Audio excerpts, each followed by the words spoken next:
My name's Iona. I'm based in Glasgow and I work for SANE Collective, which stands for Solidarity Against Neoliberal Extremism. The SANE Collective was started in 2016 by a group of individuals who I think were just becoming increasingly concerned, seeing the effects of the kind of neoliberal direction of policy that was going on in the wider UK, but particularly in the context of Glasgow, and really kind of wanting to do something about that on a city level.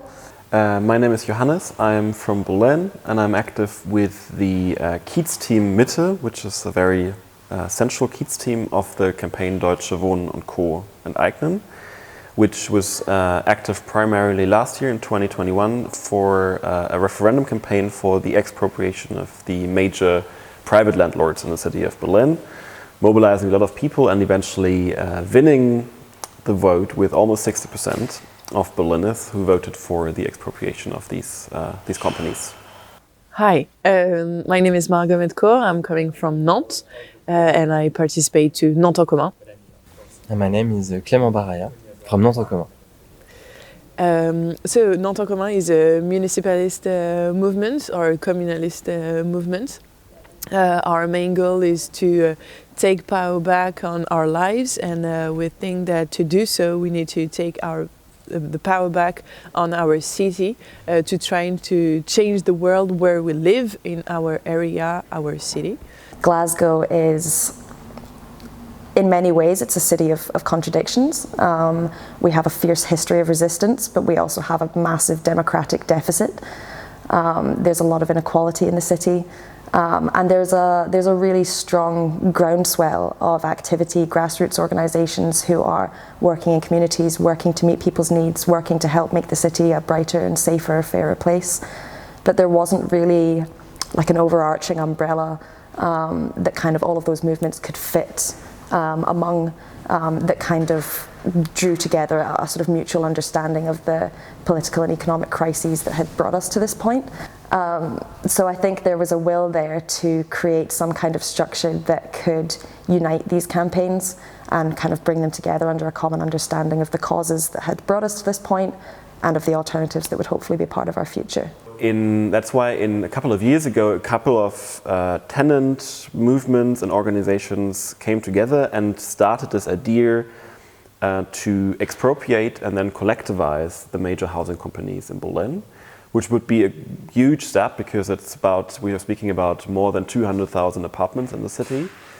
And the idea would be to take them out of the private market and bring them into a more communal, collective form through which the people who actually live there and the people who live in Berlin have a say in how these houses are run and especially how high the rent prices would be. And the promise of that would be that we would cap the rent prices and the way the price is going up and be able to sort of sustain the affordable renting and good housing for a big chunk of the Berlin population.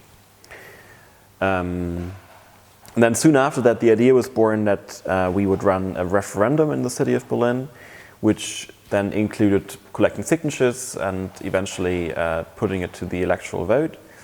And that's quite a lengthy process that you have to go through. But eventually, yes, there was a successful campaign and the majority voted in favor of it.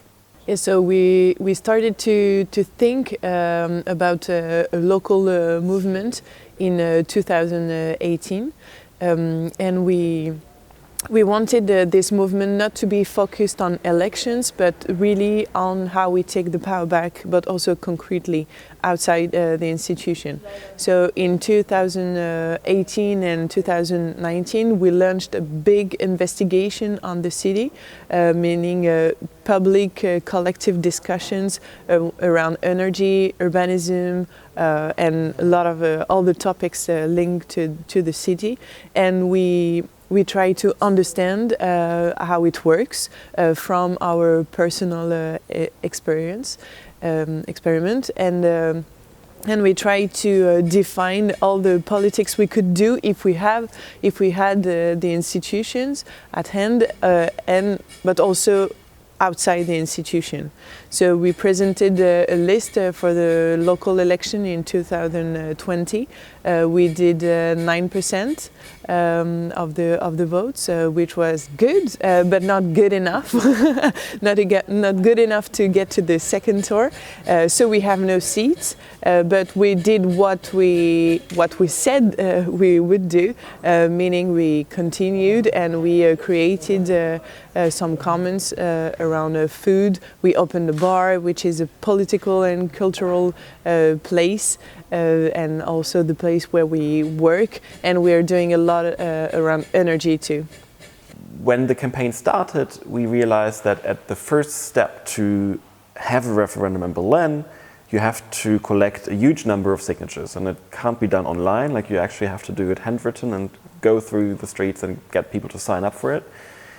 So you have to collect more than 200,000 signatures, and that's quite a lot of work. And in order to do that, we thought that it would be useful to have Kiez teams. Kiez is the German word for block, small neighborhood, where people would do this task, where people would go on the streets, talk to people, collect signatures, but also go to small shops and cafes to put out material, to put up posters, to, talk about this topic.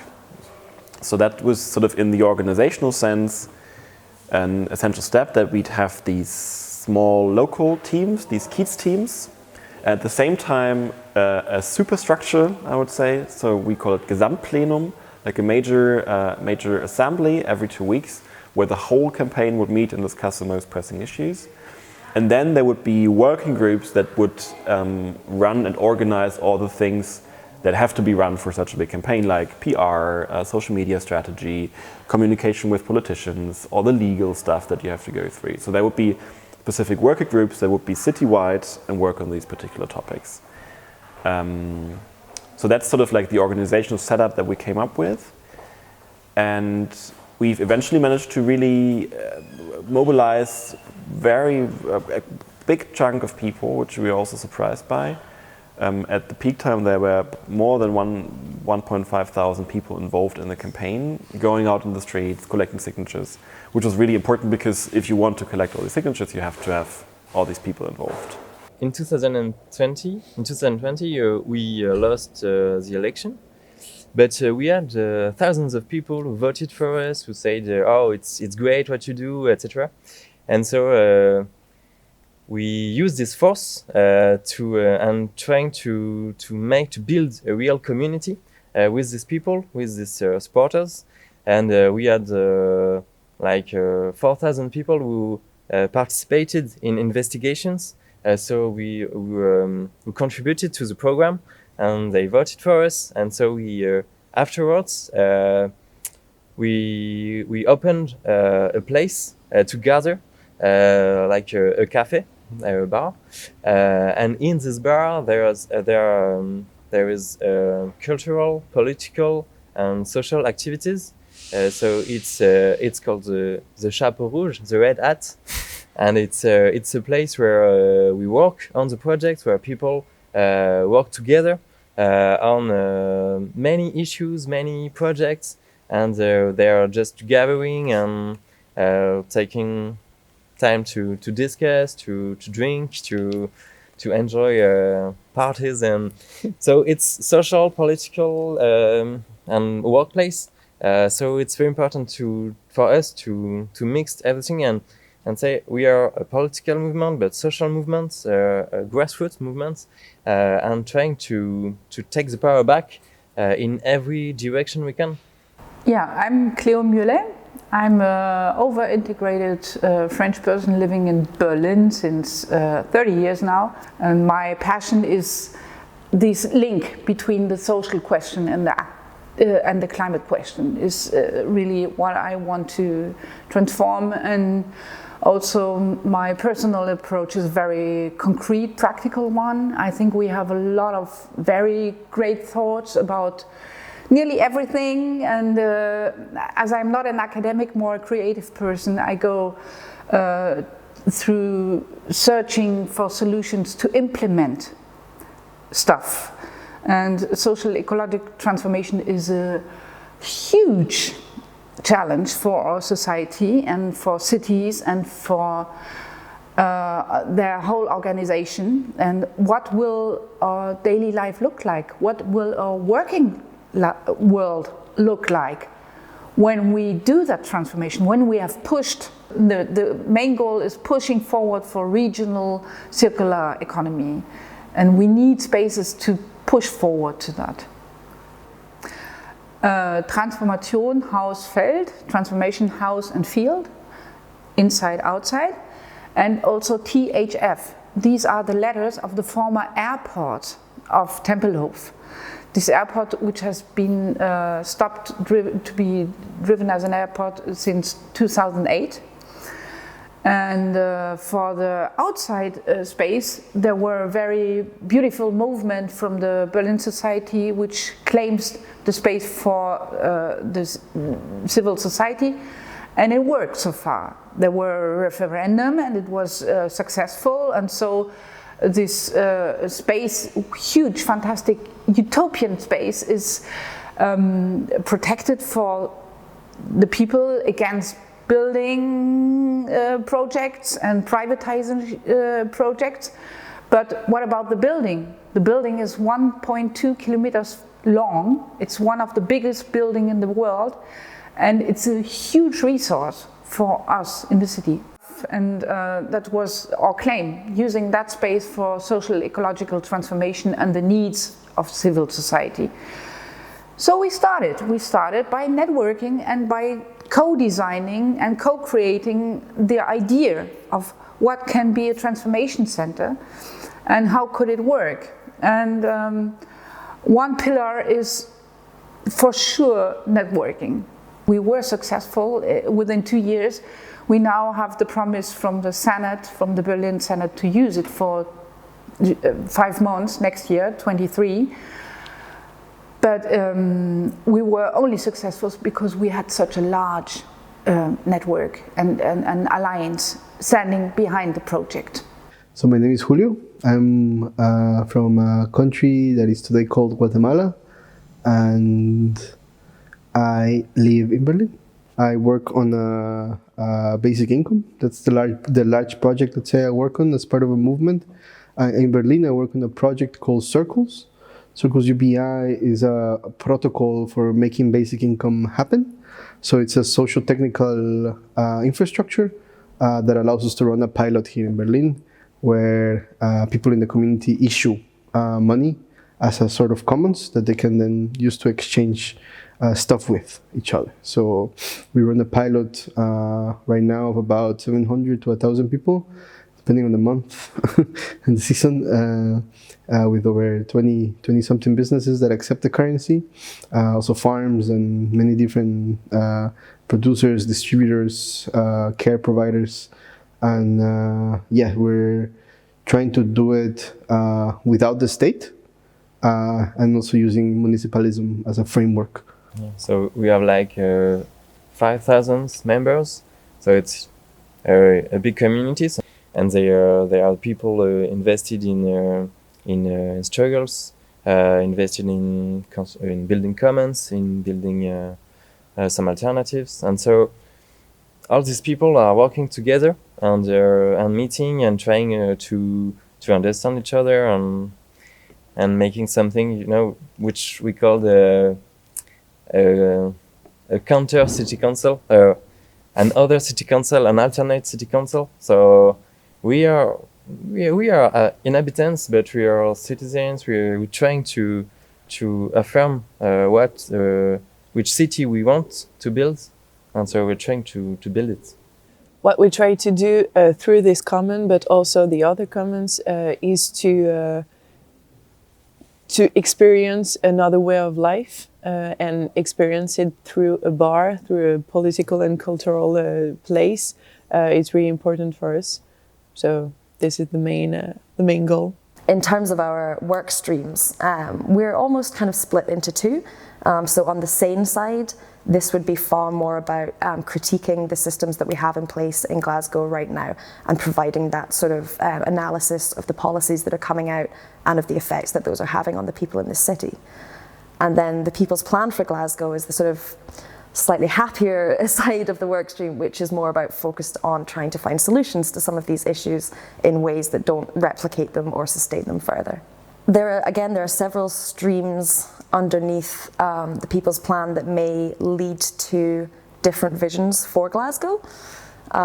We have one strand which is kind of collecting policy recommendations from campaigns throughout Glasgow, whereby somebody could stand for election in the local council based on this kind of list of policies.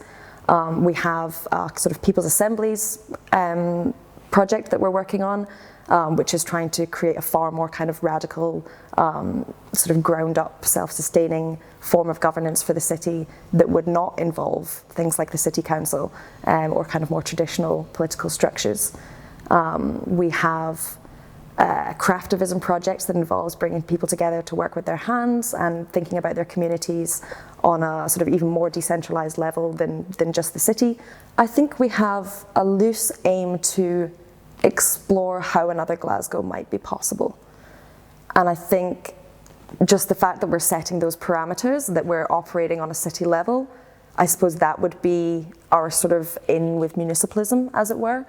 Yeah, first we started by writing a manifesto, because we wanted to have clear what our values are.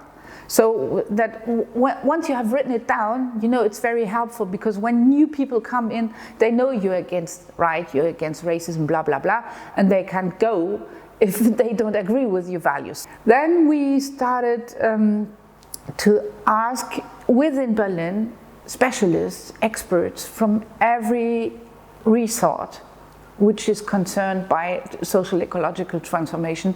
Turns out nearly every part of society has something to do and to say about social ecological transformation. And we ask these groups, what do you think a transformation center could help forward, pushing for change? And then we distilled all that. And by the way, we networked and then always asked, do you want to come into the alliance claiming for the building? So we always did 2 works or three tasks within one. Within meeting the people, we were marking them with their knowledge, but also asking them to join the alliance. And then in the fall last year, we had our concept.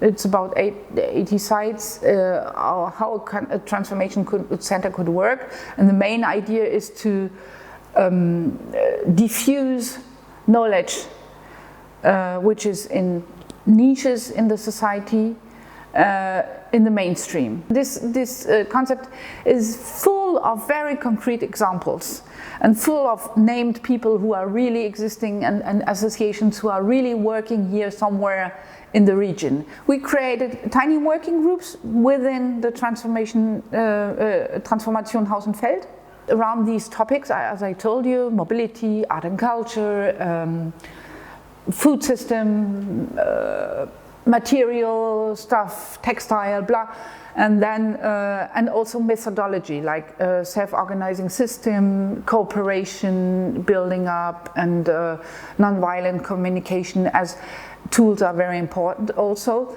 And then we gathered the expert we know or we heard about, or we asked people, do you know expert about this topic? And then we met 2, 3, 4 times and put the knowledge they give us together and asked them very concrete questions like, what could help in your perspective to push forward repair, for example? Why does it not work as it could? Yeah, and then we also searched for cooperation with universities, and we had the luck that a bunch of people who were studying transformation design, they helped us writing the concept, so bringing together all the knowledge and to have clean chapters and a good structure of a concept. And about 35 people wrote together this text. And yeah, simply that it's a kind of new way of coming together and produce stuff. Glasgow has a a real kind of democratic deficit. And so I think a big part of our sort of long-term goals and achieving that is trying to forge links with people that normally feel excluded from political circles or from political activities. And in the case of Glasgow, that is 90% of people, certainly in some parts of the city. So it's an enormous task. And I think you can certainly map out sort of different parts of the city where participation is lower. So a big part of the work ahead is going in and forming links with those communities within Glasgow more directly. And it then becomes a question of whether we can ask them to be part of a movement that's designed, around the entire city, or whether we can facilitate them to help brighten their communities, and from doing that work, bring everyone together on a sort of common cause. So I think even potentially for us, starting at the level of the city, we've realised is maybe too big, and we need to start with the communities that are within the city and kind of build it up from there. So our work with People's Assemblies has been going on for just under a year, I think, and we've really been taking that time to go slowly and put in a lot of learning and a lot of co-learning and a lot of kind of catching up to speed and trying to make sure we're all operating at the same kind of wavelength. And a big part of that has been looking at the models, particularly provided in Co-op Jackson. And again, I think there's a tension, because I think all movements are reactionary, but obviously we're not responding to an immediate need of, like, if we don't self-organize now, we're not going to have homes or heat or food. And so I think there was with Co-op Jackson, there was a more kind of immediate meeting of people's needs, which came first and was able to facilitate the rest. And where that was something that when we first started this process didn't feel wildly, directly relevant to us. I think as we've gone through the process, and now with the sort of cost of living crisis getting to a really, really critical stage in Glasgow, that we almost are now at the point of being modelled slightly more closely off Jackson in terms of our first step before we talk to people about political education, before we try and get people to self-organise. Our first step kind of has to be going into communities, finding out what they need and finding out how we can meet that need in a sustainable way. Local, like supply chains, global supply chains that today, exploit migrants, exploit, people in conditions of almost slavery, so to say. And so for us, it became a question about how to transition not just to a basic income economy, but where will this stuff come from, right? Because if a state makes a basic income happen, like Germany or Canada or the US, then it would just kind of tap into the existing supply chains that already exist in the world, right? So we were also thinking about that it's not just about creating a monetary network, but also how do we can claim resources regionally to strengthen this local economy and build a form of counterpower that can actually have, some interdependence, some autonomy. Yeah, since then we've been running a pilot whereby these businesses that I mentioned give out their produce or their production, their things that they make, and the things that they do onto the network. And there are also people that give also stuff. No, so we're trying to figure out. We went from the question of where does the money of basic income come from, because effectively we can just make it up ourselves. And take that power away from banks, and instead of issuing it as a debt with an interest, to issue it as a rightful income that then we can use to get stuff. So that part became kind of the easy part, to go into the question of where does the stuff of basic income come from. So the most concrete approach we have with energy is through our bills, because we receive them every month, every 2 months. So this is why we wanted to tackle the energy topic by building an energy supplier, a local supplier, which you can open the door, talk to people, in which you can organize yourselves to against or with the public and private landlords, so that you can really improve concretely your housing, because we have a lot of problem of heat and humidity also.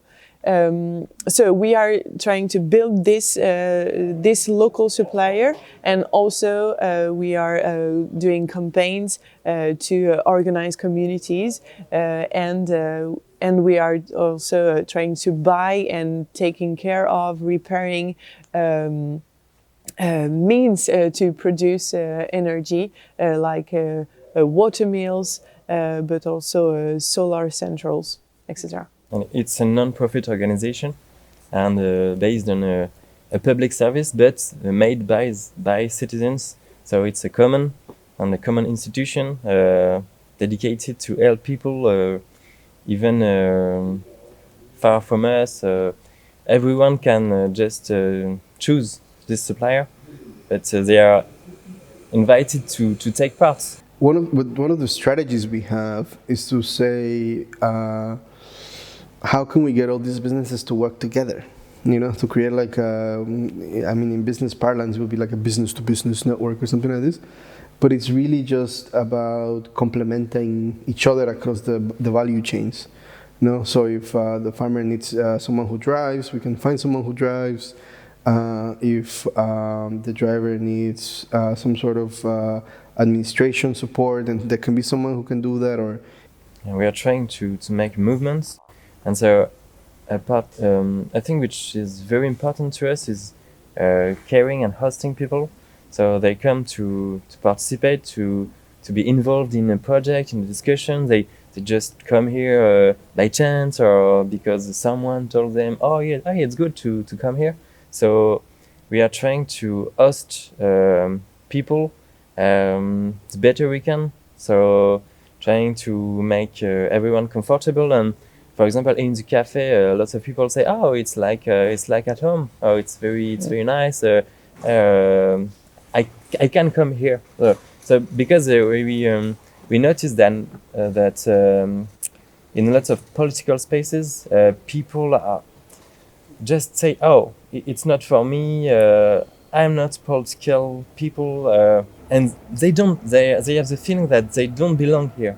So what we are trying to create, and which is very important to be a municipalist movement, is to host people and make them comfortable to take part.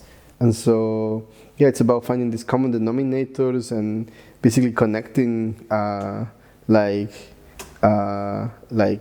needs with, all these relations, like relations that are kind of there, and and then see what emerges. The major goal was always to collectivize houses in the common good, right? The experience of the PA is very, very interesting because it is about bringing together different strategies and not seeing them as oppositional, but seeing them as sort of additions to one another. And I think that's something that we will also have to look into, and it also includes thinking about direct actions and maybe squatting, which the campaign hasn't done so far, but it's also part of the debate.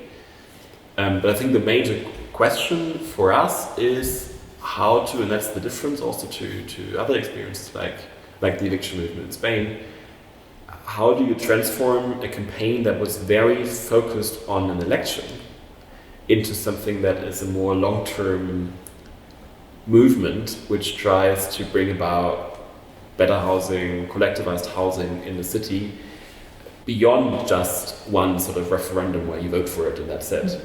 And that's a question that we haven't answered yet. How do you go from this very sort of specific short-term mobilization to a long-term institution? And I think going forward, that's where I see the potential, because what the campaign did was bring together so many different movements, so many different groups, so many different activists who've already been active in the city, who have not been active so before, to unite behind a shared goal. And I think going forward, like this experience could be useful to sort of form a sort of overarching Berlin housing bubble movement, which can unite a lot of different sub-projects that try to do different things, but they all understand themselves as part of the same bigger struggle for collectivized housing, for a different housing policy.